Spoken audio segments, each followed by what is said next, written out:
நண்பர்கள் அனைவருக்கும் வணக்கம். இன்று ஒரு திருக்குறள் நிகழ்ச்சியில் நண்பர்களை சந்திப்பதை மிக்க மகிழ்ச்சி. நண்பர்களே, இன்றைய திருக்குறள் என்னவென்றால், அடக்கம் அமரருள் வைக்கும் அடங்காமை ஆறிருள் வைத்துவிடும். இதுதான் இதனுடைய அர்த்தம். நண்பர்களே, அடக்கம் பணிவு என்பதை தன் கருத்தில் கொண்டு வாழ்நாள் முழுவதும் எவர் ஒருவர் நன்னடத்தையோடு வாழ்கின்றாரோ அவர் தேவர்கள் உலகத்தில் வாழும் மகிழ்ச்சியான ஒரு இன்பத்தை அனுபவிப்பார்கள்.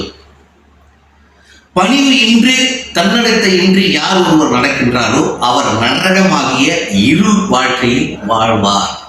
அவர் என்றுமே துன்பத்துடன் பிணைந்திருப்பார் அப்படின்னு வள்ளுவர் கூறுகின்றார். நண்பர்களே, விளையும் பயிர் மொழியிலேயே தெரியும்.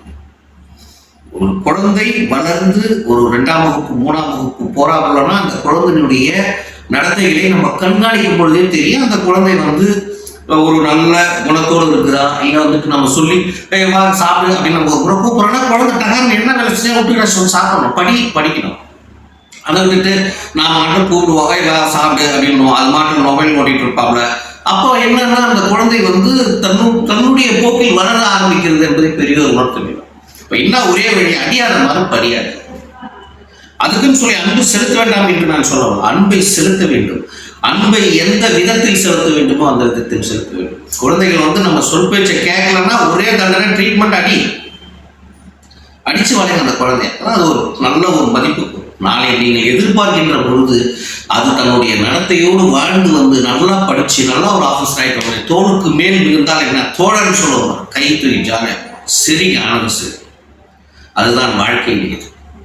நாங்களாம் ஸ்கூல் படிக்கும்போது பார்த்தீங்கன்னா ஆசிரியர்கள் சொல்லுவாங்க, போயிட்டு நொனா குச்சி இருக்கு பார்த்தீங்கன்னா நம்ம ஏரிக்கரையில் பலரும் அதை போயிட்டு 2 பண்டில் 2 கட்டு கட்டி தூக்கினோம். கட்டு கட்டி தூக்கினோம்.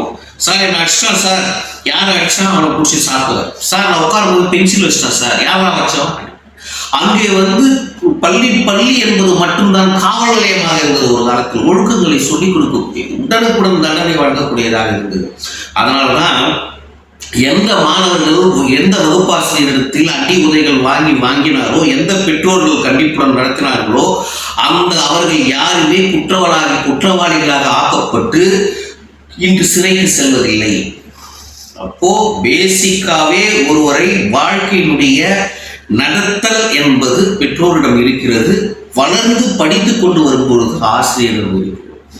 ஆசிரியர்கள் எப்பயுமே எனக்கெல்லாம் மிகுந்த மரியாதை. இன்னைக்கு என்னுடைய ஆசிரியர் பார்த்தோம்னா பெட்டி பாப்பு மாதிரி நான் என்னுடைய அனைத்தையும் அப்படியே மிகவும் அமைதியான ஒரு முறையில் அவர்களிடம் வாங்கிவிடுவேன். இதுதான் வாழ்க்கையின் நீதி.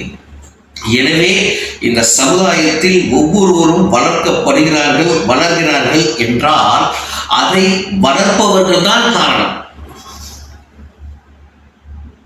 எந்த குழந்தையும் மண்ணில் பிறக்கின்ற பொழுது பாட்டை உண்டல நல்ல குழந்தை தான் அது நல்லவராவதும் தீயவராவதும் தாய் தந்தை வளர்ப்பில் இல்லை. அப்ப இன்னும் எல்லாமே அடங்கி போச்சு. அதனால இந்த உலகத்தில் இன்பத்துடன் வாழ வேண்டும் என்றாலோ தன்னுடைய பிள்ளைகள் அல்லது நரகமாகிய இருள் சூழ்ந்து வாழ வேண்டும் என்றாலோ அதை சின்ன வயதிலிருந்து பெற்றோர்கள் வளர்க்கின்ற வளர்ப்பில் தான் இருக்கிறது என்று கூறி நாளை மீண்டும் மற்றொரு திருக்குறள் நிகழ்ச்சியில் உங்களை சந்திக்கிறேன். நன்றி, வணக்கம் நண்பர்களே.